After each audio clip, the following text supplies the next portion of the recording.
사도행전 3장에 베드로와 요한이 성전에 기도하러 올라갔습니다. 기도하러 올라갔다가 성전 입구에서 태어날 때부터 안진뱅이로 40년을 살아온 그 안진뱅이 거지를 만나게 됩니다. 그때 사도행전 3장 6절에 베드로가 그 안진뱅이 거지를 바라보면서 한 말입니다. 은과 금은 내게 얻거니와 내게 있는 것으로 내게 주노니 곧 나사렛 예수 그리스도의 이름으로 걸으라, 이렇게 선포를 합니다. 그랬더니 안진뱅이가 일어나서 걷고 뛰고 하나님을 찬양하는 사람으로 변화되었습니다. 이 치유 사건으로 인해서 예루살렘 성전의 종교 지도자들은 베드로와 요한을 성전을 시끄럽게 어지럽혔다라고 하는 제목을 뒤집어 씌워갖고 오늘 우리식으로 말하면 공무집행 방해죄로 감옥에 가두게 되었습니다. 그래서 오늘 보면 이제 사도행전 4장 7절에 예루살렘 종교 지도자들이 베드로와 요한에게 묻습니다. 너희가 무슨 권세와 네 이름으로 이 일을 행하였느냐? 이렇게 하니까 이제 그 베드로가 이제 성령이 충만해서 사도행전 4장 10절에 이렇게, 성경은 그렇게 표현하고 있지 않지만은 이 성경을 들여다보면은 아주 힘있게 아주 용감하게 말합니다. 너희와 모든 이스라엘 백성들은 알라, 너희가 십자가에 못 박고 하나님이 죽은 자 가운데서 살리신 나사렛 예수 그리스도의 이름으로 이 사람이 건강하게 되어 너희 앞에 섰느니라, 이렇게 선포합니다. 여기서 질문입니다. 왜 나사렛 예수 그리스도의 이름인가 라고 하는 것입니다. 왜 그냥 예수 그리스도의 이름이 아니라 나사렛 예수 그리스도의 이름인가 라고 하는 질문을 우리가 던집니다. 유대인들은 우리는 구약이라 부르는데 유대인들은 자기들의 성경을 구약이라고 부르는 것을 굉장히 싫어합니다. 그분들은 구약을 타낙이라고 부릅니다. 그리고 이 구약, 자기들이 부르는 구약 타낙과 함께 또 하나의 중요한 유대인들에게 책이 있습니다. 혹시 뭔지 아십니까? 탈무드예요. 그런데 이 구약에 그들이 부르는 그 구약 타낙과 그리고 탈무드라고 하는 그 책에는 나사렛이라고 하는 언급이 없습니다. 그 이유가 뭔가? 나사렛은 예수님의 탄생 시기에 만들어진 신생타운이었기 때문이다라고 그렇게 알려져 있습니다. 그런데 왜 하필이면은 나사렛 예수 그리스도인가? 이 나사렛이라고 하는 단어의 어원은 이사야 11장 1절과 관련이 있습니다. 이사야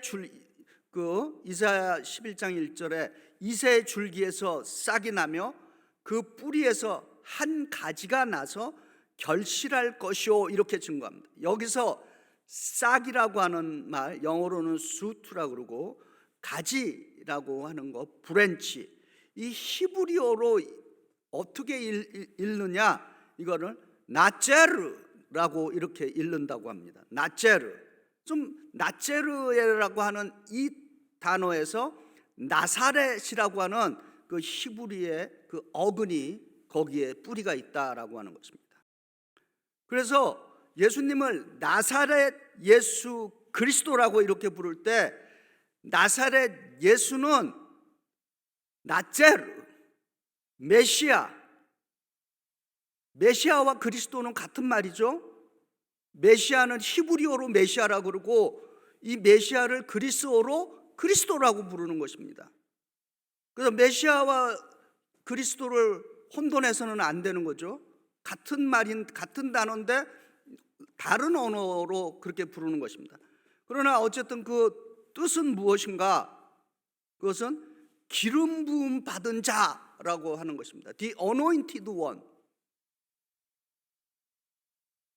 그래서 우리가 나사렛 예수 그리스도, 이 나사렛 예수 그리스도의 이름에 어떤 놀라운 능력이 이제 담겨 있는지 한번 말씀으로 우리가 살펴보겠습니다. 이 나사렛 지역은 갈릴리에 속한 지역인데, 구약 시대의 갈릴리는 성경을 보면은 차별받고, 예루살렘은 좀 이렇게 밝은 지역으로 이렇게 묘사되는 반면에 이 갈릴리 나사렛 이 지역은 어두움을 상징하고 있습니다. 그래서 예수님이 이 나사렛에 오실 것이라고 예언한 이사야는 700여 년 전에 이렇게 예언했습니다. 이사야 9장 1절과 2절입니다. 전에 고통받던 자들에게는 흑암이 없으리로다.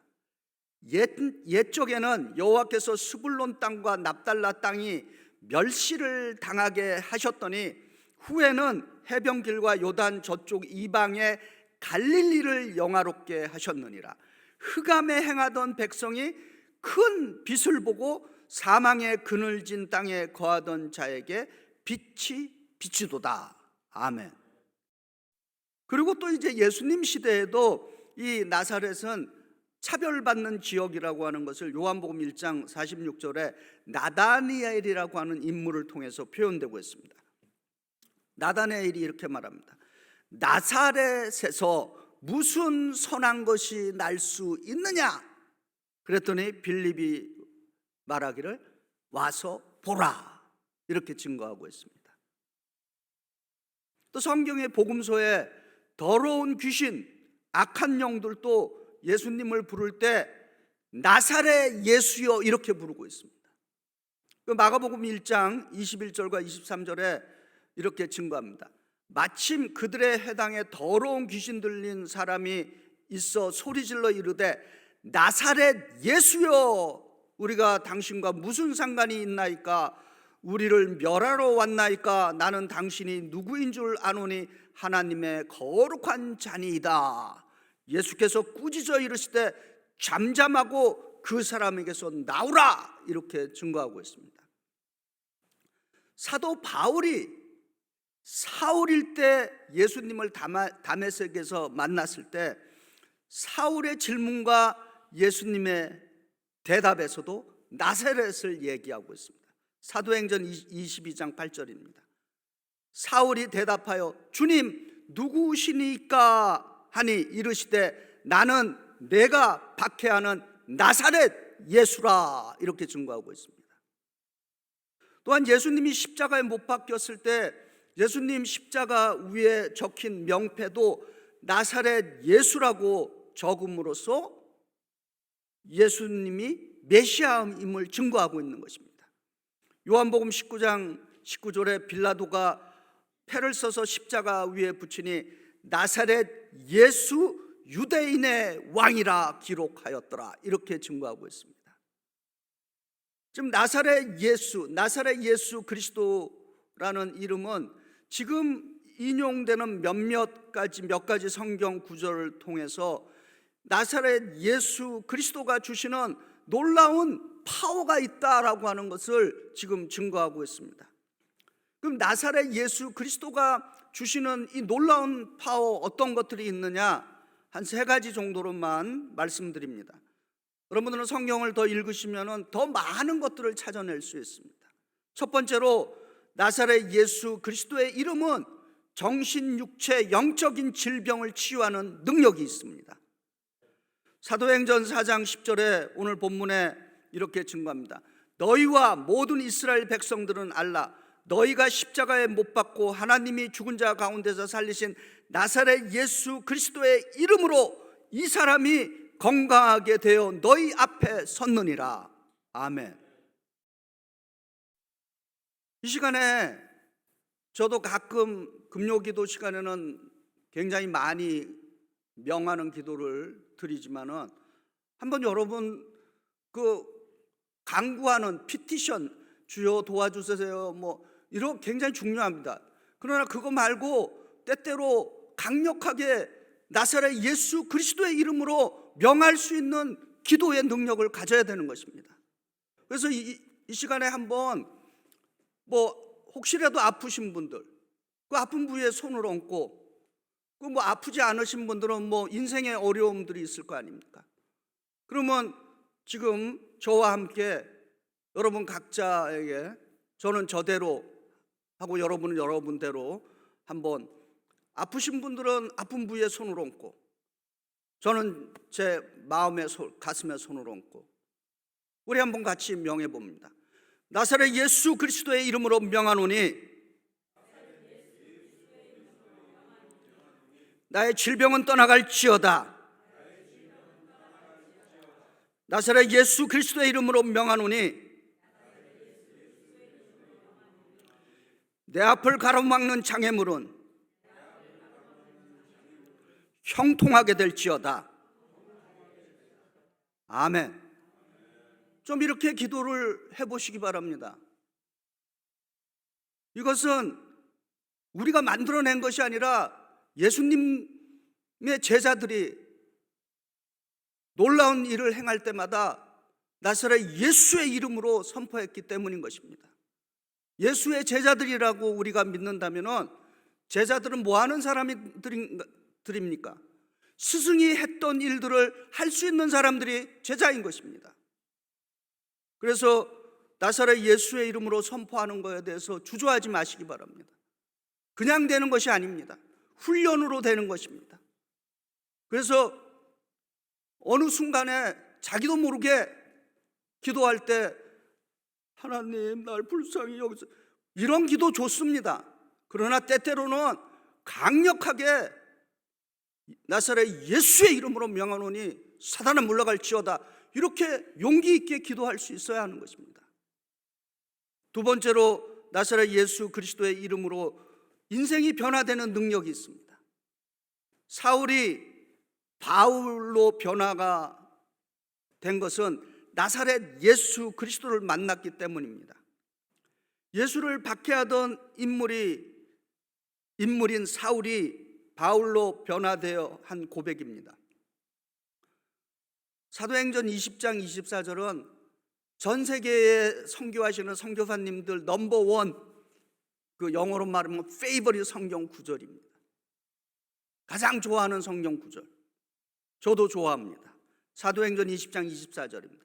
내가 달려갈 길과 주 예수께 받은 사명 곧 하나님의 은혜의 복음을 증언하는 일을 마치려 하면은 나의 생명조차 조금도 귀한 것으로 여기지 아니하노라. 아멘. 사울이라는 기독교를 핍박하던 인물이 나사렛 예수를 만나서 그의 인생이 변화됨으로써 그의 인생의 비전이 달라진 것입니다. 세 번째로 나사렛 예수 그리스도의 이름으로 두려움에서 용기 있는 사람으로 변화가 됩니다. 오늘 본문 사도행전 4장 6절에서 한 9절까지 다시 읽어드립니다. 대제사장 안나스와 가야바와 요한과 알렉산더와 및 대제사장의 문중이 다 참여하여 사도들을 가운데 세우고 묻되 너희가 무슨 권세와 누구의 이름으로 이 일을 행하느냐? 이에 베드로가 성령이 충만하여 이르되 백성의 관리들과 장로들아, 만일 병자에게 행한 착한 일에 대하여 이 사람이 어떻게 구원을 받았느냐고 오늘 우리에게 질문한다면은 너희 모든 이스라엘 백성들은 알라. 너희가 십자가에 못 박고 하나님이 죽은 자 가운데 살리신 나사렛 예수 그리스도의 이 사람 이름으로 이 사람이 건강하게 되어 너희 앞에 섰느니라, 이렇게 증거하고 있습니다. 지금 그 종교 지도자 그룹이 이제 이 사도행전 4장과 5절과 6절에 나오고 있죠. 이튿날 관원과 장로와 서기관들이 예루살렘에 모였는데 대제사장 안나스와 가야바와 요한과 알렉산더와 및 대제사장 문중이 다 참여하고 이렇게 기록되어 있습니다. 이렇게 모여있는 유대 종교 지도자들의 이 모임을 산헤드린 공회라 이렇게 부릅니다. 산헤드린 공회, 이스라엘 최고의 법정회의인 것이죠. 그 당시 그 제사장 가야바는 우리가 잘 아는 대로 그 예수님을 십자가에 못 박고 처형을 해야 되는 이유를 요한복음 18장 14절에 이렇게 증거하죠. 한 사람이 백성을 위하여 죽는 것이 유익하다, 이렇게 판결을 낸 인물입니다. 그리고 가야바의 장인은 안나스인데 예수님이 체포됐을 때 먼저 끌고 갔고, 먼저 예수님을 안나스에게 끌고 갔습니다. 그리고 안나스는 가야바 이전에 이제 대사장으로서 섬겼던 시무했던 사람입니다. 산헤드린은 일반 백성들에게 산헤드린이라고 하는 그 존재는 두려움의 대상이었습니다. 왜냐하면 자기네 마음대로 판결을 내릴 수 있었기 때문인 것입니다. 무소불위의 정치, 종교, 경제 그 권력을 휘둘렸던 인물들입니다. 집단들이죠. 베드로와 요한은 지금 우리들이 살아가는 현실의 삶, 우리들이 사는 이 현실의 삶에 산헤드린과 같은 fear, 두려운 존재들이 있다라고 하는 것을 우리들에게 가리키고 있는 것입니다. 우리들의 삶에는 fear라고 하는 두려움과 faith, 믿음이라고 하는 것이 함께 가고 있습니다. 근데 문제는 우리의 삶에는 fear, 두려움도 있고 믿음도 있지만은 결코 두려움과 믿음은 함께 동행할 수는 없다라고 하는 것이 성경의 가르침인 것입니다. 두려움에 빠져서 두려움 가운데 살아가든지 아니면은 믿음의 용기를 갖고 두려움과 맞서고 두려움을 이겨내든지 그렇게 해야 하는 것입니다. 한 예를 좀 들으면요, 예전에 그 녹음기가 있었습니다. 근데 그 녹음기는 뭐를 사용했죠? 테이프를 사용해요. 그래서 좀 시간이 지나서 발전하니까 녹음기 테이프에서 뭘로 바뀌었습니까? CD람으로 바뀌었어요. 그리고 이제 시간이 지나 지금은 뭐 MP3라고 하는 것까지 이제 나왔는데 제가 알고 있는 상식은 거기까지입니다. 근데 재밌는 거는 CD람을 레코드 테이프에 돌릴 수 있습니까? 없습니까? 안 돼요. 이거를 영어로 comparable 하지 않다 이렇게 얘기합니다. 한국말로 뭐라 그러나 이거를. 그러니까 CD람과 그 레코드 그 녹음 테이프가 comparable 하지 않다. 한국말로 뭐라 그래요? 네, 호환이 안 된다. 할렐루야. 예. 호환이 안 됩니다. 예.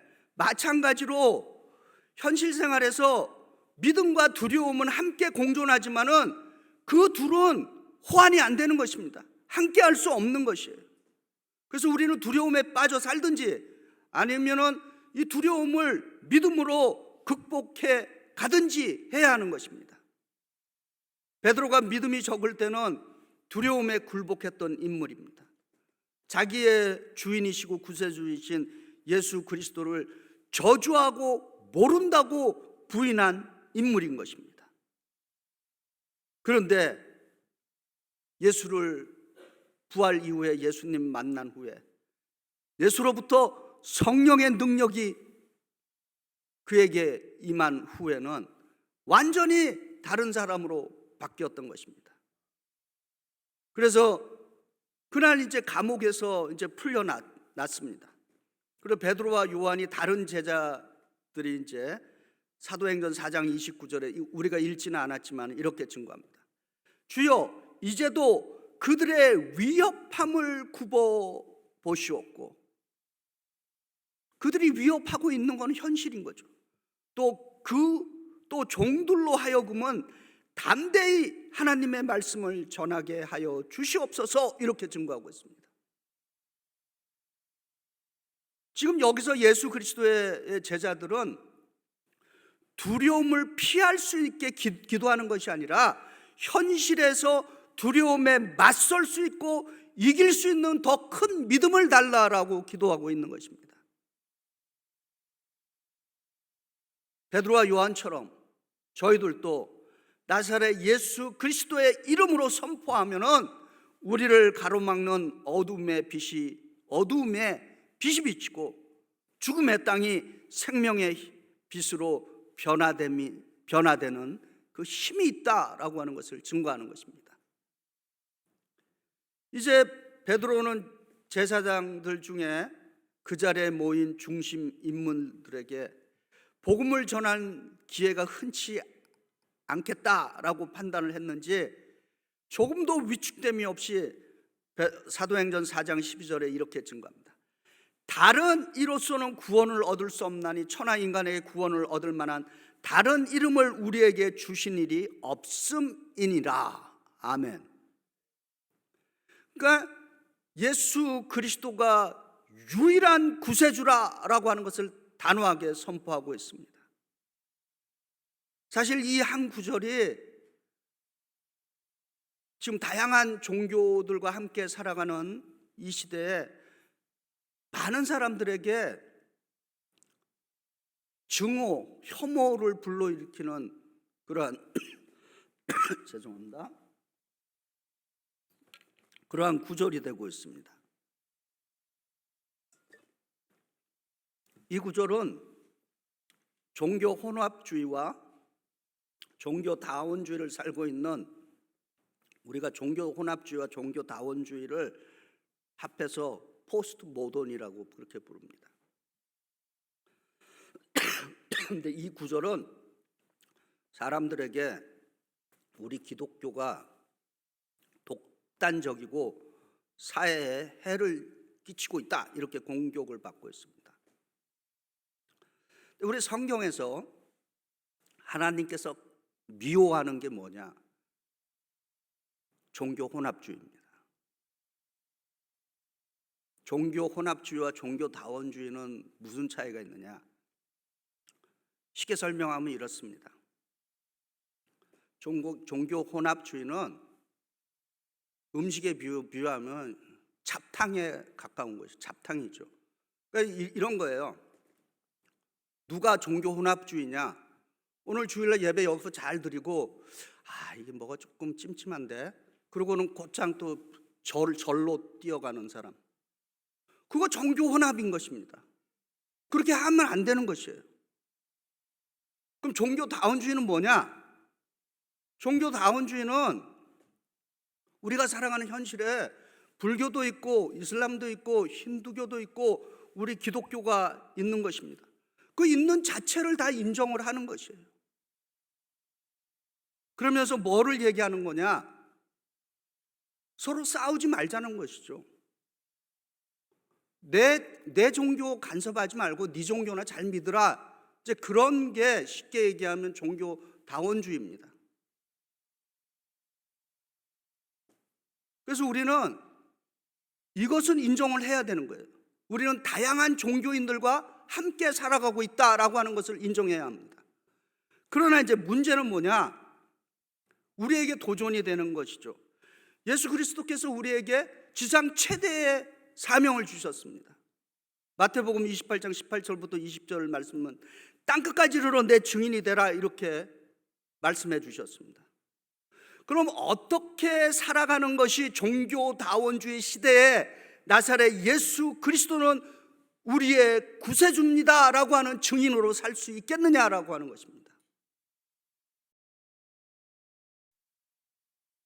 지금도 그렇고 예전에도 그랬지만 한국에서 제가 신앙생활 한국에서부터 쭉 하면서 저도 길거리에서 전도지 많이 돌려본 경험이 있습니다.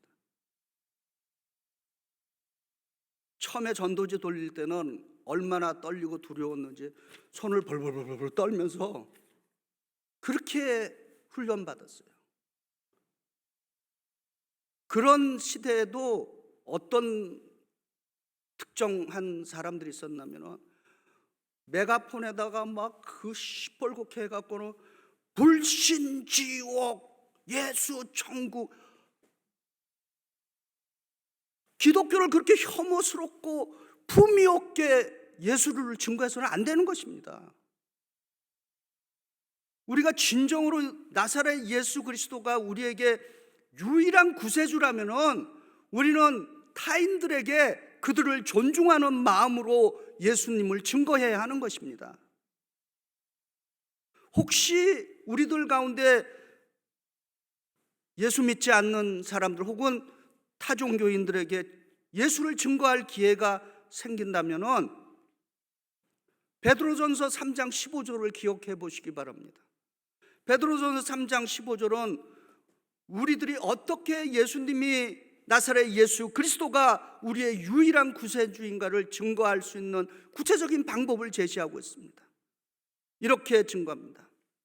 너희 마음에 그리스도를 주로 삼아 거룩하게 하고 너희 속에 있는 소망에 관한 이유를 묻는 자에게 대답할 것을 항상 준비하되 온유와 두려움으로 하라. 할렐루야. 온유와 두려움으로 접근하라는 것입니다. 우리의 삶이 우리의 신앙을 증명하는 증거라고 하는 것을 기억해야 합니다. 사랑과 겸손으로 예수님의 가르침을 실천함으로써 여전히 이 종교다원주의 사회에서도 우리는 강력한 나사렛 예수 그리스도의 증인으로 살아갈 수 있는 것입니다. 무엇보다도 구원에 있어서만큼은 우리는 베드로가 선언하는 다른 이로서는 구원을 얻을 수 없나니 천하 인간에게 구원을 얻을 만한 다른 이름을 우리에게 주신 일이 없음이니라. 이 이름을 확고하게 붙들어야 할 줄 믿습니다.